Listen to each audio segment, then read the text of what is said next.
আসসালামু আলাইকুম। সবাইকে স্বাগত জানাচ্ছি। আমি নাসরুল ইসলাম তন্ময়। শুরুতে বিআরবি কেবল সংবাদ শিরোনাম জানিয়ে দিব সর্বশেষ গুরুত্বপূর্ণ আপডেট বাংলা সংবাদ। শুরুতেই জানিয়ে দিব শিক্ষার্থীদের উপর হামলা, দেশের বিভিন্ন স্থানে সড়ক অবরোধ। কোটা সংস্কারের দাবিতে চলমান আন্দোলনে ঢাকা বিশ্ববিদ্যালয় সহ বেশ কয়েকটি বিশ্ববিদ্যালয়ে আন্দোলনরত শিক্ষার্থীদের উপর হামলার প্রতিবাদে দেশের বিভিন্ন স্থানে সড়ক এবং মহাসড়ক অবরোধ করে বিক্ষোভ শুরু করেছে সাধারণ ছাত্র। এরপর জানিয়ে দিব ঢাবিতে ছাত্রলীগ নেতাদের পদত্যাগের হিড়িক। কোটা আন্দোলনকারীদের উপর হামলার ঘটনার প্রতিবাদ জানিয়ে ঢাকা বিশ্ববিদ্যালয় ছাত্রলীগের বিভিন্ন ইউনিটের কমিটিতে থাকা নেতাদের পদত্যাগের হিড়িক পড়েছে। আজ রাতে ফেসবুকে স্ট্যাটাস দিয়ে অন্তত ৮ জন ছাত্রলীগ নেতার পদত্যাগের খবর আমাদের কাছে এসেছে। এরপর জানিয়ে দিব এবার ছাত্রদের পাশাপাশি মাঠে নামছে ছাত্রদল। কোটা সংস্কারের দাবিতে আন্দোলনরত শিক্ষার্থীদের উপর হামলার প্রতিবাদে আগামীকাল বুধবার ১৭ জুলাই দেশের সব ক্যাম্পাসে বিক্ষোভ মিছিলের ঘোষণা দিয়েছে জাতীয়তাবাদী ছাত্রদল। এদিকে শিক্ষার্থীদের উপর হামলা, শিক্ষকের ফেসবুক পোস্ট ভাইরাল। বাংলাদেশ কৃষি বিশ্ববিদ্যালয়ের বাকিবি বেশ কয়েকজন শিক্ষক দেশের বিভিন্ন বিশ্ববিদ্যালয়ে শিক্ষার্থীদের উপর হামলার ঘটনায় শিক্ষার্থীদের পাশে দাঁড়াতে না পারায় সামাজিক যোগাযোগ মাধ্যমে আক্ষেপ প্রকাশ করেছেন। তারা নিজেদের লজ্জিত কাপুরুষ উল্লেখ করে ক্ষমা চেয়েছেন। শিক্ষকেরা সামাজিক যোগাযোগ মাধ্যম ফেসবুকের পোস্টে আক্ষেপ প্রকাশ করে ক্ষমা প্রার্থনা করেছেন। একই সঙ্গে এসব হামলা এবং মারধরের ঘটনায় তীব্র নিন্দা ও প্রতিবাদ জানান তারা। জানিয়ে দিব মার্কিন পররাষ্ট্র দপ্তরে এবার কোটা আন্দোলন ইস্যু। বাংলাদেশে চলমান কোটা সংস্কার আন্দোলন উদ্ভূত পরিস্থিতি সম্পর্কে অবগত আছে মার্কিন যুক্তরাষ্ট্র। দেশটির পররাষ্ট্র মন্ত্রণালয়ের এ বিষয়ে পর্যবেক্ষণে রেখেছে, এমনটি জানিয়েছে মার্কিন পররাষ্ট্র দপ্তরের মুখপাত্র ম্যাথিউ মিলার। এবং সর্বশেষ জানিয়ে দিব কোটা সংস্কারের দাবিতে ঢাকা রাজশাহী মহাসড়ক অবরোধ। কোটা সংস্কারের দাবিতে ঢাকা রাজশাহী বাইপাস মহাসড়ক অবরোধ করে বিক্ষোভ শুরু করেছেন আন্দোলনরত শিক্ষার্থীরা। আজ ১৬ জুলাই ১১টার পর থেকে এই মহাসড়ক অবরোধ করে রেখেছে শিক্ষার্থীরা। তারা তাদের দাবি আদায় না হওয়া পর্যন্ত ঘরে ফিরবে না বলে এমনটাই জানিয়েছে। প্রিয় দর্শক, এতক্ষণ শুনছিলেন সংবাদ শিরোনাম, এবারে বিস্তারিত। তবে তার আগে অনুরোধ থাকবে এই সংবাদটিতে একটি লাইক দিয়ে চ্যানেলে নতুন হয়ে থাকলে বন্ধুরা চ্যানেলটি সাবস্ক্রাইব করে রাখুন। আরেকটি অনুরোধ, আপনি কোন জেলা বা কোন স্থান বা কোন দেশ থেকে আমাদের সংবাদটি দেখছেন কমেন্ট করে জানিয়ে দিন বন্ধুরা এই সংবাদটি সম্পর্কে আপনার মূল্যবান মতামত। আর সংবাদটি ভালো লাগলে আপনার বন্ধুদের মাঝে ফেসবুক সোশ্যাল মিডিয়ায় শেয়ার করে সবাইকে জানার সুযোগ করে দিন। এবারে বিস্তারিত।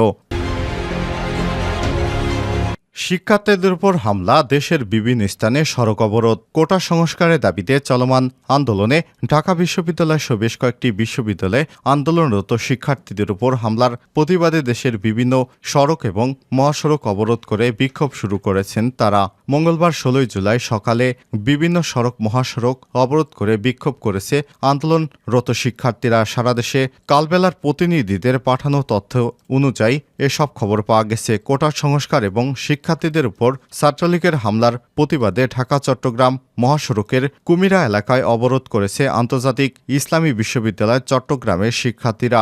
বেলা ১১টা থেকে অবরোধ শুরু করেন তারা। শিক্ষার্থীদের অবরোধের কারণে ইতিমধ্যেই রাস্তার দুই পাশে দীর্ঘ যানজটের সৃষ্টি হয়েছে। এর আগে সকাল 10:30টায় রেললাইন অবরোধ করেন আইআইইউসি শিক্ষার্থীরা। পূর্বাঞ্চলের রেলওয়ের ট্রাফিক কর্মকর্তারা জানিয়েছেন এতে করে দুটি যাত্রীবাহী এবং দুটি মালবাহী ট্রেন লাইনে আটকা পড়ে আছে।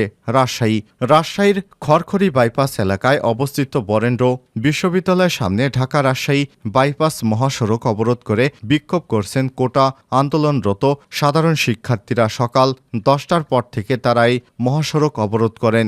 জানা গেছে কোটা সংস্কারের এক দফা দাবি এবং রাজধানী ঢাকাসহ দেশের বিভিন্ন বিশ্ববিদ্যালয়ের আন্দোলনে অংশ নেওয়া শিক্ষার্থীদের উপর হামলার প্রতিবাদে আজ সকাল 10টা থেকে বরেন্দ্র বিশ্ববিদ্যালয় অস্থায়ী এবং স্থায়ী ক্যাম্পাসের সামনে ঢাকা রাজশাহী বাইপাস মহাসড়কে অবস্থান নেন বিশ্ববিদ্যালয়ের হাজার হাজার শিক্ষার্থী। এ সময় তারা কোটা সংস্কারে এক দফা দাবিতে মহাসড়ক এর উপরে বসে পড়ে বিভিন্ন স্লোগান দিতে থাকে। এ সময় শিক্ষার্থীদের কোটা না মেধা, মেধা মেধা মেধা চেয়েছিলাম হয়ে গেলাম রাজাকার, তুমি কে আমি কে রাজাকার ইত্যাদি স্লোগান দিতে দেখা যায়। বরেন্দ্র বিশ্ববিদ্যালয়ে আন্দোলনরত শিক্ষার্থীরা জানিয়েছেন, সাধারণ শিক্ষার্থীরা শান্তিপূর্ণভাবে সারা দেশে বিভিন্ন ক্যাম্পাসে কোঠা সংস্কারের আন্দোলন করছিলেন। শিক্ষার্থীদের শান্তিপ্রিয় এই আন্দোলনে ছাত্রলীগের ক্যাডার বাহিনী অতর্কিত হামলা চালিয়েছে। দেশের বিভিন্ন স্থানে শত শত শিক্ষার্থীকে গুরুতর আহত করেছে। দেশের বিভিন্ন বিশ্ববিদ্যালয় আবাসিক হলে সাধারণ শিক্ষার্থীদের উপর রাতভর তাণ্ডব চালিয়েছে ছাত্রলীগ। আমরা সাধারণ শিক্ষার্থীদের উপর ছাত্রলীগের পৈশাচিক হামলার তীব্র নিন্দা জানানোর পাশাপাশি আমাদের এক দফা দাবি আদায়ের উদ্দেশ্যে মহাসড়কে অবস্থান নিয়েছি। দাবিতে ছাত্রলীগ নেতাদের পদত্যাগের হিড়িক। কোটা আন্দোলনকারীদের উপর হামলার ঘটনার প্রতিবাদ জানিয়ে ঢাকা বিশ্ববিদ্যালয় ছাত্রলীগের বিভিন্ন ইউনিটের কমিটিতে থাকা নেতাদের পদত্যাগের হিড়িক পড়েছে।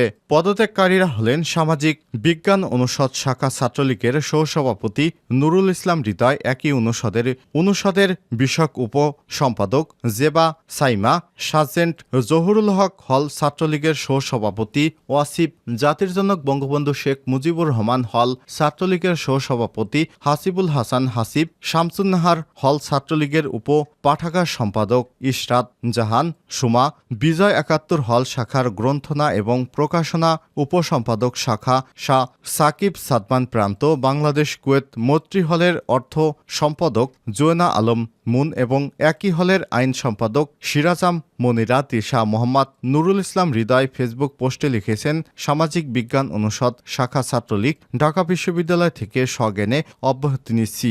যে সংগঠনের নামে আমার বোনের মাথা ফাটিয়ে রক্তাক্ত করে বোনের গায়ে হাত দেয়, আমার ভাইকে রডের বাড়ি মেরে মেরে আধমারা করে ফেলে রাস্তায় ফেলে দেয়, তারাই নাকি আমার ভাই বন্ধু। আমি বঙ্গবন্ধুর আদর্শে রাজনীতি করার অঙ্গীকার করেছিলাম। এটা কখনো বঙ্গবন্ধুর আদর্শ হতে পারে না। আমি লজ্জিত।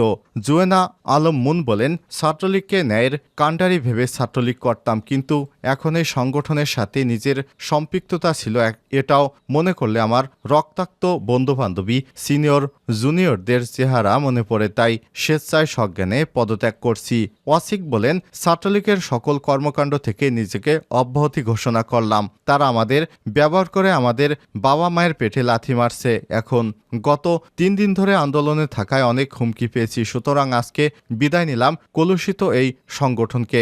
রাজপথে যৌক্তিক বিষয়ে জীবন দিতে প্রস্তুত আছি। হাসিবুল হাসান হাসিব বলেন, ছাত্রলীগের সাথে আমার পূর্বের সকল সম্পর্ক ত্যাগ করলাম। আমার ছোট ভাই বন্ধুদের অনেককে নির্মমভাবে পেটানো হয়েছে। ঘৃণা হচ্ছে ছাত্রলীগের একজন কর্মী হিসেবে এতদিন কাজ করায়। বিদায় বাংলাদেশ ছাত্রলীগ। এরকম অনেকেই তাদের ফেসবুক পোস্টে অনেক হৃদয় বিদারক কথা লিখে তারা পদত্যাগ করেছেন।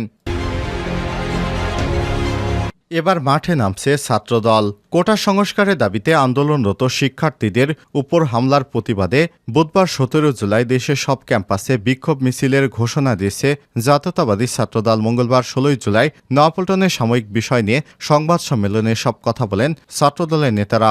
সংবাদ সম্মেলন শেষে সাধারণ শিক্ষার্থীদের উপর হামলার প্রতিবাদে রাজধানীর নয়াপল্টনে বিএনপির কেন্দ্রীয় কার্যালয়ের সামনে বিক্ষোভ মিছিল বের করেন ছাত্রদলের নেতাকর্মীরা। উল্লেখ্য, ছাত্রলীগের হামলার প্রতিবাদে মঙ্গলবার বিকাল ৩টায় দেশের সব শিক্ষা প্রতিষ্ঠানে বিক্ষোভ মিছিল এবং সমাবেশ করার ঘোষণা দিয়েছে আন্দোলনরত শিক্ষার্থীরা।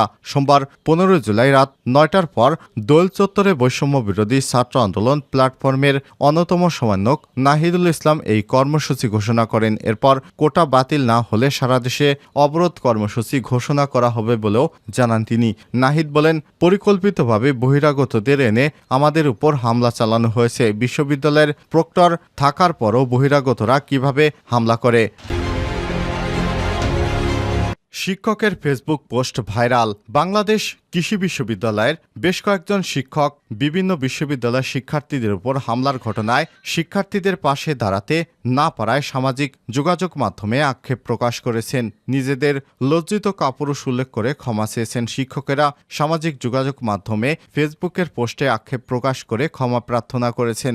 একই সঙ্গে এসব হামলা এবং মারধরের ঘটনার তীব্র নিন্দা ও প্রতিবাদ জানিয়েছেন তারা। বাকিবির শিক্ষক সমিতির সাধারণ সম্পাদক অধ্যাপক ডক্টর আসাদুজ্জামান সরকার লিখেছেন, একজন শিক্ষক হিসেবে আমি লজ্জিত।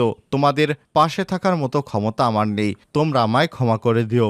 অধ্যাপক ডক্টর মোহাম্মদ গোলজার হোসেন লিখেছেন, আমি যখন তোমাদের শ্রেণীকক্ষে ঢুকব তোমরা সাধারণ শিক্ষার্থীদের পক্ষ থেকে আমাকে থুতু দিয়ে ধিক্কার জানিও, কারণ আমি বিশ্ববিদ্যালয়ের একজন অধ্যাপক। তোমাদের এদিনে তোমাদের পাশে দাঁড়াতে পারিনি। পশুপুষ্টি বিভাগের সহযোগী অধ্যাপক ডক্টর শফিকুর রহমান শিশির লিখেছেন, এখন যদি কিছু না বলি তাহলে নিজের সঙ্গে আর কোনোদিন চোখ তুলে তাকাতেও পারবো না। সাধারণ ছাত্রদের উপর যারা অন্যায় অত্যাচার করছেন তাদের মানসিক যন্ত্রণার কারণ হচ্ছেন আপনারা।